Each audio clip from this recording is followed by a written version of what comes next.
I would. All right, here we go, folks. We're going to move into section 13 now. The topic here is helpers, and helpers are a special little category of tools that we have available to us inside of our ASP.NET applications that allow us to basically do these simple little tasks that we might otherwise have to write a whole bunch of code to do, but they're really common little actions, basically, and they have basically a whole class of little tools, and we actually kind of saw those when we were working with models in the last section. We had a bunch of little HTML helper tools that were popping up in the Razor syntax that were helping us do a couple of tasks. Now, we still have to write code to make them happen, but some of these things can be done automatically, and more importantly, what's possible here is the fact that it helps us do a bunch of different things. So these are the basic categories of what the helpers fit into. So we have helpers that help create inputs, so making inputs for boxes and buttons and whatnot. We also have ones that create links for us automatically based on all the different setups within our application. So if we have certain routes or actions or whatever set up, that can still help build those for us. And then we also have ones that work with all the form actions that we might want. And then they fit into a number of different method categories as well, which they detail here. And we've already played with a few of these things, so some of them will be relatively familiar, and some of them won't. And the list is pretty extensive if you start scrolling through it. So that's why I'm not going to talk about each individual one. But basically, these will, at least in the forms of our tutorials, will be pre-dictated for you in what we're doing, and then you will just apply them. But if you were looking to perform a specific action that you haven't encountered yet, that's where you start doing all the lookups for it. And you can see it's a pretty extensive list of stuff. And when you start thinking about these as they scroll by, hidden fields, ID fields, labels, et cetera, they have things that are related to most of the major interaction components that you might be used to working with on HTML applications. So it's not unusual that you're seeing all the different form-related items listed here in various ways, and you can see that list is pretty significant. All right, so to finally get to some, past that table here and get to some additional information. It says if you look at the view from the last chapter, you'll see a number of operations it started with, and I think it kind of showed you those already, but let's take a look, and we'll just look at the inside the PDF here. You don't have to actually switch over to the code. So notice that I pointed this out as we were going, that they had an action link. And we did see when the application was running that put a little link at the top that allows you to, hypothetically at least, create new content, right? And where did that come from? That came from the scaffolding. So the scaffolding itself pulled in the helper actions. So realizing that, hey, you might want to add a new record, you might want to edit, delete, or details on a particular record. Let's go ahead and give you those things right off the bat. So those would be the action links. And I'm going to actually scroll down and see edit, details, and delete are also action links. And the other piece was this little helper called display name. So what it was doing is it was pulling up the name from our model, or our data structure, for each column, and then displaying it. Display name for, that's why they have that name.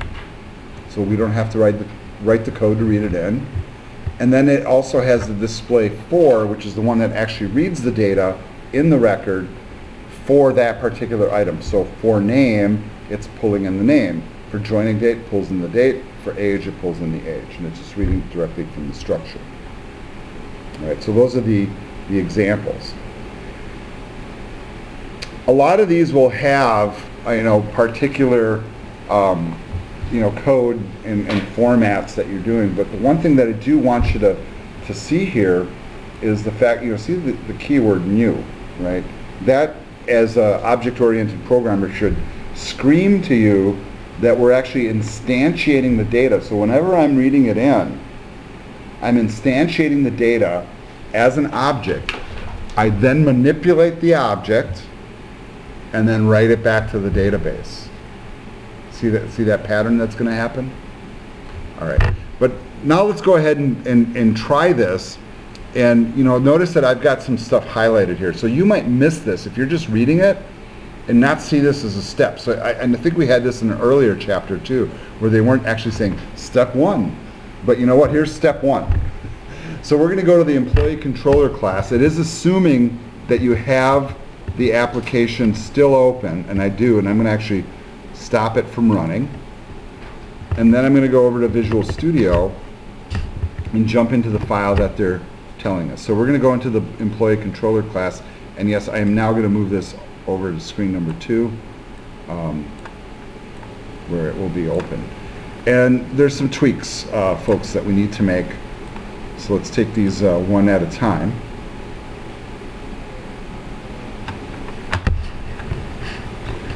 All right, so now I'm trying to take a look at this and try to figure out what did they actually change. And here's what they're changing. If you look at on the top of page 96 in your PDF, the first line that calls in all of this. And notice that we're going to make some changes. And the first thing that we're going to do is we're going to make this a static list. Now that should automatically throw some flags in your head. Well, static means it can't change, right? I mean, that's what your head should say, at least mine does. And then we're also adjusting a couple of things here. So no longer is this going to be a method. We're changing that as well. We're still leaving list employee, but now we're replacing it with emp list equals new list called employee, like so.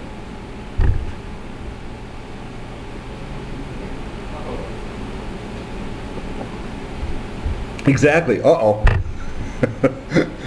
Talk about underlines, right? Not just one. We got like a gazillion of them going on here, and we got some things that we're going to obviously have to do. Now, for us, before we had this little directive in here called non-action, and I'm noticing that that's underlining too. I'm also noticing way up in a document here, I have another underline, and if I go to that point, see, now it's calling in that method, right? So we know that that's going to be a problem too. But we want to go back down here, and let's hover over that for a second.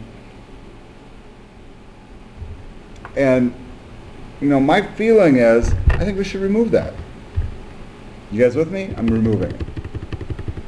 Let's see how much stuff that fixes.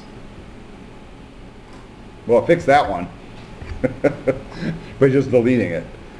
Now we weren't given a directive to do that, so I'm kind of like reading into it a little bit. None of the other code here should change. However, you should check the format, because the first thing that's happening is I'm looking at my PDF, and that's right, but however, the return statement is not. So the reason it was a return statement before is because it was inside of a method. Here instead, we're changing the structure of this to this new approach. Now watch, slowly but surely, we're going to be changing this stuff. And really, I didn't need to change it. I just needed to remove what was there, because we already have the declaration for new employee. And then boom, all the red goes away. Yay! You guys okay? Yeah, because the data stays the same. But now I want you to look at what we're doing. When we create this list, we are now saving it as a named entity. So instead of running a method that returns something, we're actually creating the list and saving it as an object. Now, because we did that, and I do know that we had a call to it up here, but I'm also seeing another red underline down here, so I'm going to scroll down and see what that is. Oh, so we have, it looks like we have maybe an extra curly brace here because what we just created here removed one structure. So I'm looking at where these start and end, right?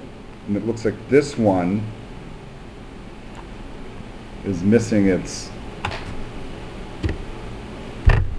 mate. So you see how I did that?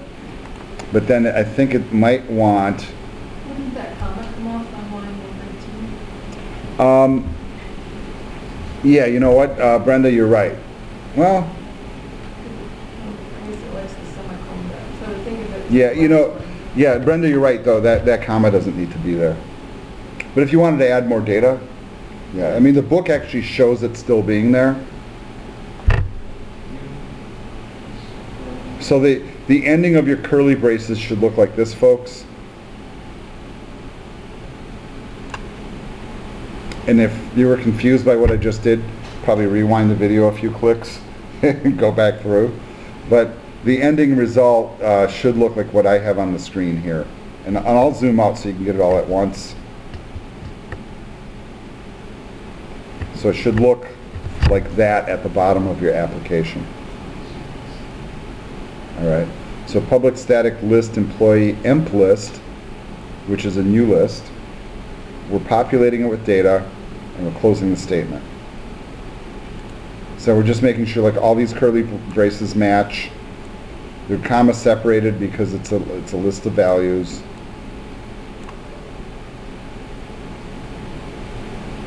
And then that whole statement ends here. Okay. Okay, the last fix we need to make is to go all the way back up top to the index method where the other flag is, and we need to change this because we removed that method, and all we have to do get basically the same result is because now we've saved it as an object instead of running it as a method. We're going to convert that now to the named object. Just simply like that. And notice how the application picked it up too, the IntelliSense. And that takes away all of our flags. So do a Control S and save that. The other thing that it's asking us to do is to go ahead and update the edit action. So we're going to find the get version of edit. And I'm going to zoom back in a few clicks so you guys can see this in the video. So here's the edit action, and we're going to update the get part of it. And what I would recommend is instead of typing it, go to page 97 at the bottom and just copy paste the code in.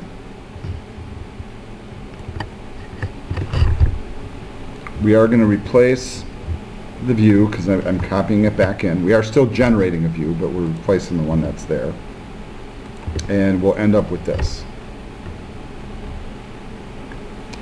Now, I'm noticing right away that it's saying, well, it's putting in get employee list as a method, but we just got rid of that method, right? That's not good. So how do we fix that? Well, I think that the fix for it is actually to put emp list in its place. So I'm not sure why they have us do it like that.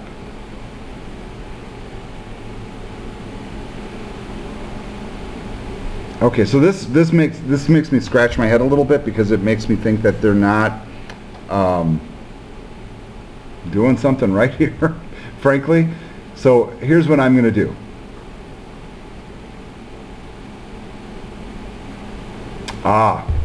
Okay, I just figured it out. You guys are going to hate me for this too. They didn't want us to get rid of the original version. You guys catching this? They wanted us to add the static list. Okay. So they still wanted this one to stay in place. This is where versioning is a good thing. So you know what my fix is? I'm going to Control Z my way back. So I'm doing this really kind of incrementally here.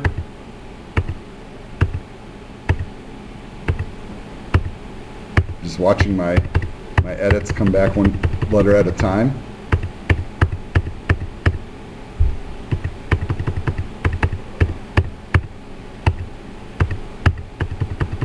See the power of Control Z.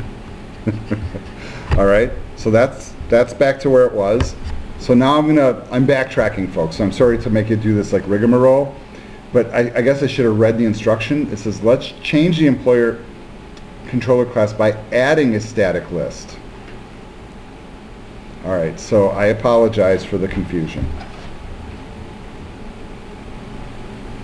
So I'm on page 96 at the bottom, highlighting code and about to paste it in. I'm going to place it. It still needs to be inside the public class, so inside the second curly bracket. So I'm putting it here. And yes, I do need to clean this up. So let's do the cleanup work first. I know that this isn't complete yet, so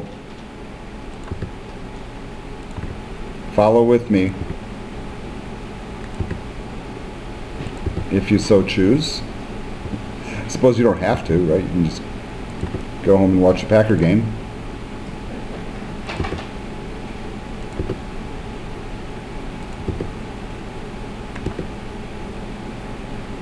It's surprising how much of our life revolves around that, I think, in Wisconsin.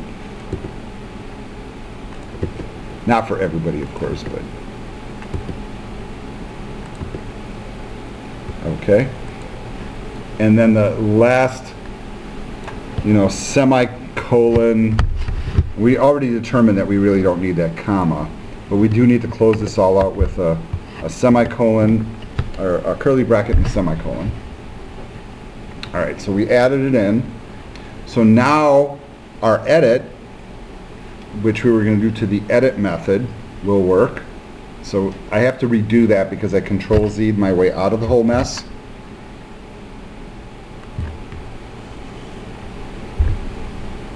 So here's edit in the get mode, and now we're going to put that code in that we did before. And now you see get employee list is not highlighting. All right, so that takes us through the bottom of page 97.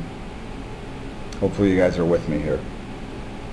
Not a bad time to do a save all. All right. Next thing that we have to do, so bottom of page 97 says that we need to add a view as well. So we have to do a right click inside of this method, anywhere inside, and add a view. It's going to bring up the view dialog. And in this case, instead of choosing empty without model, we are actually going to choose edit, because guess what we're doing, right? I don't know why I wouldn't auto select that, but maybe it's just assuming that we might not. The other thing we need to select is the model class, and of course we will choose the one that we created. We will uncheck reference script libraries for some reason. I'm not sure why they're having us do that, but it is unchecked in their example, so I'm just following. All right, and we're not using a layout page. Go ahead and click add. And then it will, of course, generate a new view, because that was the action that we were triggering. And this is really fascinating now. Notice what is happening with the output of this.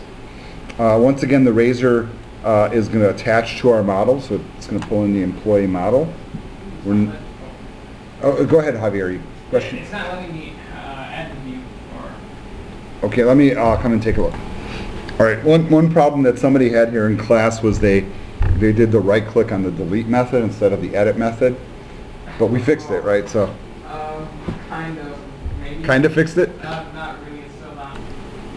All right, so once you successfully generate the view, once again, you know, I ask you as people who are learning this technology to go through and take a look at what it's outputting for you.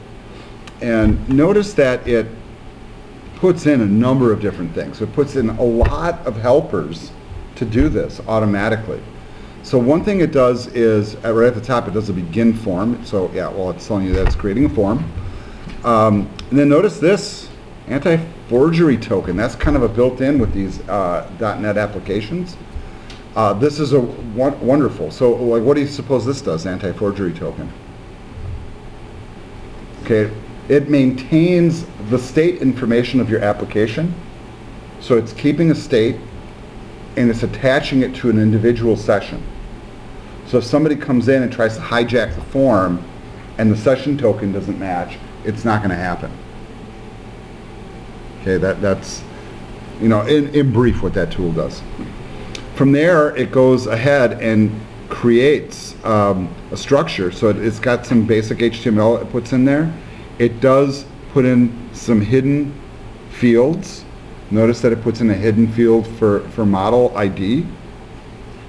It also puts in a validation summary, so it'll give you an overview somewhere at the top if the validation succeeds or fails, what the problem might be. So you see that, and that's just a little helper. It's not something we're building, it's just built right in. And it's going to basically try to validate the form, and if it doesn't validate, give you the reason for it up at the top. So that's considered a good approach. And then it goes through and it creates labels for items. It puts in attributes so it can apply classes to things for styling. Now, what did I code in any of this, you guys? Nothing. What should I change?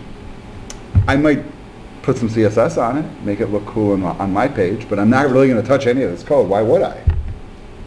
You know, that's kind of the theme here. So then it also gives you, notice, editor for name. It instantiates data, it applies classes, and it kind of keeps going. And you know, all the validation and the messaging for the validation is already built in. So it's just for 3 separate fields. There's name, there's the joining date, see that? And then there's the age. So it's giving us the edit control, all of that. And it also builds a little submit button at the bottom. And if you notice all the different strappy kind of like CSS stuff that it's thrown in there to help control it. And I want to correct that because we're not really running Bootstrap here anyhow, but all these like pre-configured classes that are built into the whole environment. All right, so just the whole point of that is just investigate and take a look. All right, so the other thing that we need to change now as I'm moving on to page 101 is we also need to change the edit action for post.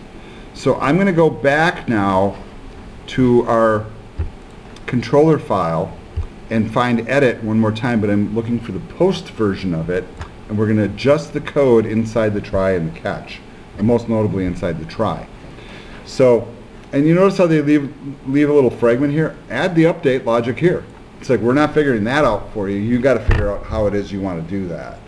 And some of that will be predicated upon the structure you're attaching to and then the scaffolding template that you've chosen. So keep that in mind as well. So let's paste in the code for the try section. So I'm going to grab these one at a time. And I'm just going to, my approach is to kind of replace all of it and then clean it up. So the if should go on its own line.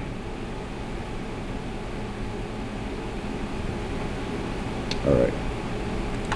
Okay, so it should be like that. That's a little confusing, I think, the way they put it in there. Like so. That's what your try section should look like. Now they have a little bit extra spacing in there. All right. So notice that it's going to be reading in from that, you know, static list, and then it's going to choose out the particular thing that you're looking for based upon the ID that's coming in. So we're singling out a single record. And then we're also going to run this method here. It says to try to update the model of employee. And if it succeeds, it returns us to the index method, which redisplays the list. That's what happens there. Otherwise, it's going to generate the view employee. And that might be a little difficult to latch onto, but either way, it basically takes us back to the same view. But the first one is predicated on the fact that we're actually doing the update, that it actually worked. Okay? So I guess what it's saying is like either it works or it doesn't, but either way you get to see the list again. Does that make sense? Now, of course, you got to think about the fact that if it failed for some reason, we have this validator thing in here that's going to show us a message if it failed. Interesting, right? So if you're wondering how we're accommodating for that, that's the how. All right. So now we're actually at the point where we should do a save all, and it wants us to run the application. So that's at the very bottom of 101, and hopefully, I say hopefully, it works. We do need to navigate to the employee URL, so we might get a screen that says it didn't launch or whatever. I'm bringing the window back over. But notice I launched it directly from the edit view, and it doesn't like that. Does it? Not at all.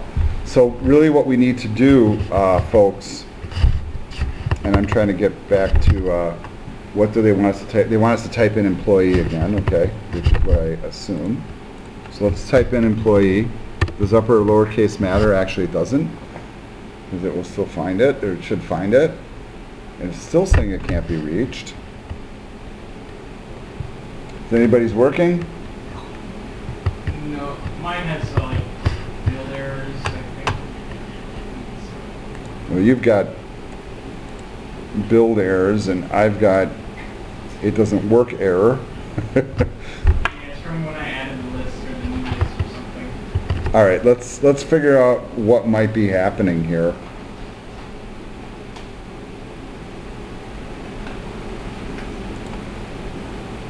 You know what? I'm going to launch it from here. Let me try launching it one more time.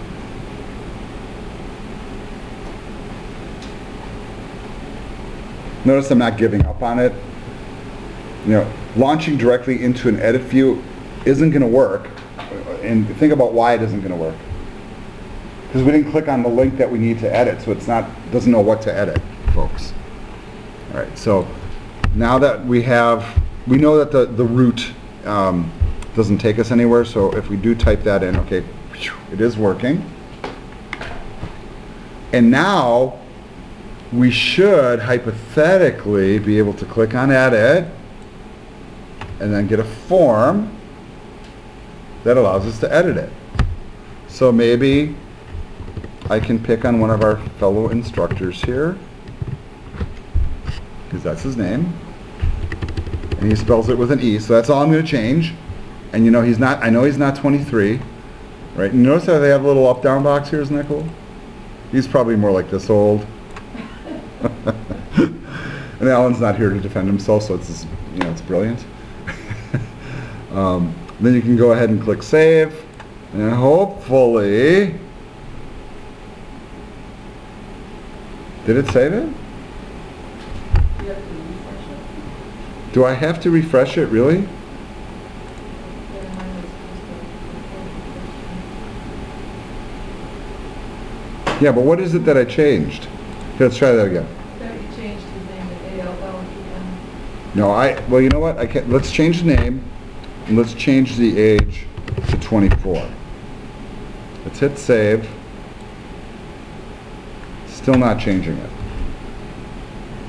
So now we're stuck hunting for a fix. You guys game to fix it? Because our time has expired at this point. That's why I'm pointing that out. So what I'm going to do now is I'm going to retrace our steps and see if there's a piece of code that we're missing here.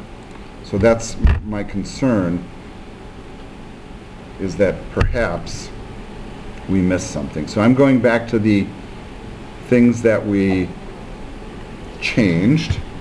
So I'm looking at the edit post method. I'm kind of going backwards.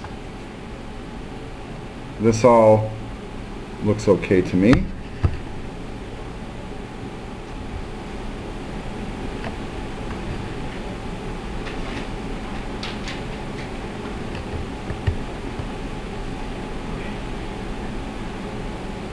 Oh, I think I'm just missing. No, I'm not. Okay, I thought I was missing a curly bracket there, but actually, it's right there. All right, I'm scrolling back up to this page, and I always, we were looking at like all the different cool stuff that's in there by default, right? But then we weren't really necessarily looking at, was there anything changed in that code? And I don't think so.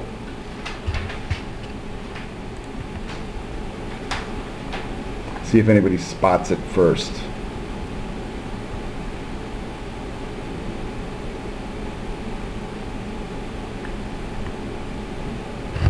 All right, I'm going to go back to the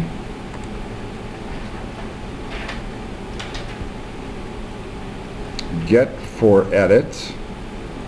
Oh, I see what the problem is. We did all those Control-N-Z's. You guys remember that? And one of the things we were supposed to change was this. In the index method, do you remember that? Yeah, so that's the why. So that's the fix, folks. All right, I'm going to save it. I'm pretty confident that's the fix. Maybe I shouldn't be so confident.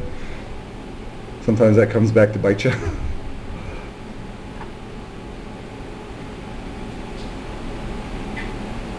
And I'm really tempted, even though they haven't told us to do this, is to write an index method that takes us to the employee page for the home controller.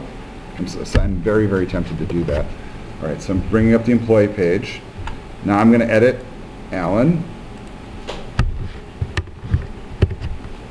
Right, change his name. Let's make him 29 forever. Let's hit save. And yay, it works. Woohoo! All right, that is section 13, folks. I think that's the end of it, right? If you can get that to work. And for as simplistic as that is, very, very powerful. And I want you to think of all the possible things that you might be able to do with that. We're giving you some really rudimentary examples here. But whenever you're working with any sort of stored content, if you have the ability to drop in, not a lot of code and have it do all this, think of what you might be able to do with a real application. Okay, this video ends here. We accomplished our goals for tonight, and we only ran 8 minutes over. All right, I'll see you guys all next week.